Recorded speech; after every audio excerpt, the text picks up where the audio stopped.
अस्सलाम वालेकुम दोस्तों, हम स्टेशियोमेट्री के न्यूमेरिकल मास रिलेशनशिप के सिंध टेक्स्ट बुक बोर्ड की एग्जांपल नंबर 2 को सॉल्व करने जा रहे हैं, जिसमें कहा गया है कि chlorine is produce on large scale by the electrolysis of NaCl aqueous solution.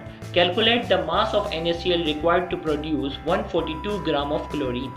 Atomic mass given है हमारे पास सोडियम का 23, क्लोरीन का 35.5। इस सवाल में कहा गया है कि क्लोरीन को बड़े पैमाने पर प्रोड्यूस किया जाता है इलेक्ट्रोलाइसिस के जरिए, NaCl के सॉल्यूशंस के जरिए इसको तैयार किया जाता है। अब पूछा जा रहा है कि अगर हमें 1 क्लोरीन प्रोड्यूस करनी होती तो हमें कितना NaCl सोडियम क्लोराइड कितना चाहिए होगा।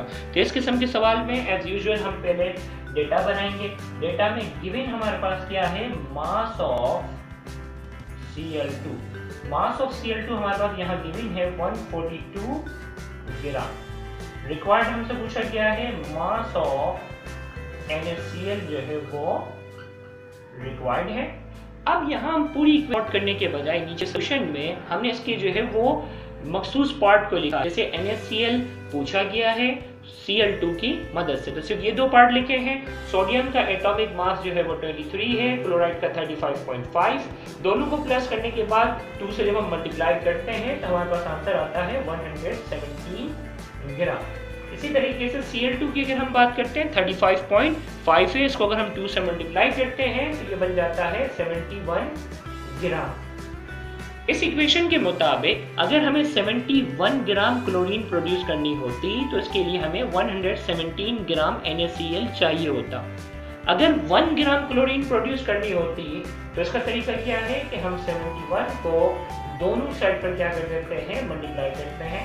तो 117 अपॉन 71, तो इसी तरीके से ये हो जाएगा 1 ग्राम और ये हो जाएगा 117 अपॉन 71 ग्राम। इस इक्वेशन के मुताबिक अगर हमें 1 ग्राम Cl2 प्रोड्यूस करना होता तो 117 अपॉन 71 ग्राम NaCl रिक्वायर्ड होता। लेकिन सवाल में ये कहा जा रहा है कि हमें Cl2 1 ग्राम प्रोड्यूस नहीं करनी, हमें 142 ग्राम प्रोड्यूस करनी है। लिहाजा हम क्या करेंगे, 142 को जो है वो दोनों तरफ मल्टीप्लाई करेंगे।